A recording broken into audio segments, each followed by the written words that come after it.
One of the biggest debates that people tend to have with media is that do people always do what the media tell them to do? So for instance, if I'm playing a game that involves a lot of shooting, a lot of death, does that make me violent? Will I then go out and do something?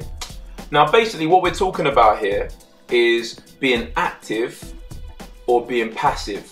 Okay, so we can be an active member of, you know, there's a theory that suggests we're active, and there's another theory that suggests we're passive. Active, first of all. So an active audience member will be able to decide what they do based on what they see or what they hear. Okay, so something I saw on the internet which was very interesting to me was the whole Speed Kills campaign. Basically that was an advertising campaign that was designed to make people slow down, stop driving so fast. Now I don't know about you, but I have still seen when I've been on the road people driving ridiculously fast, and statistics still show that a lot of people still drive quite fast. So it could be argued that the campaign hasn't worked, that people do not just take on board what they are told. We also decide what we want to watch, and there's something called the uses and gratification model, which basically means we can pick and we can choose what we want to watch. So for instance, if I don't want to watch a TV program, so if I don't want to watch Game of Thrones because I feel it's vulgar and terrible, then I won't watch it. If a lot of people feel that way, then guess what? That program will be cancelled, it will be taken off air. So that's what we call the uses and gratification model. What we also have is we have passive audiences.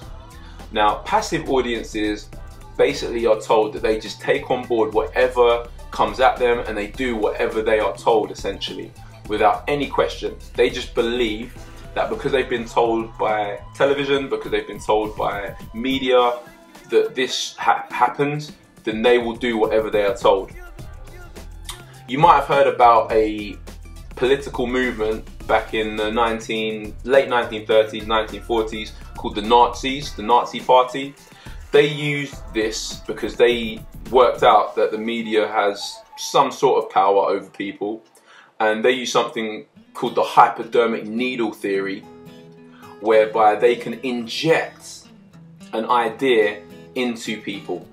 What I mean by that is they don't literally stick a needle in someone, but in theory the metaphor states that they can put information into people using radio, using television, using posters, billboards, all that sort of stuff. You know, something that you might want to think about is whether or not you believe in one or the other, or if you think both kind of coexist together.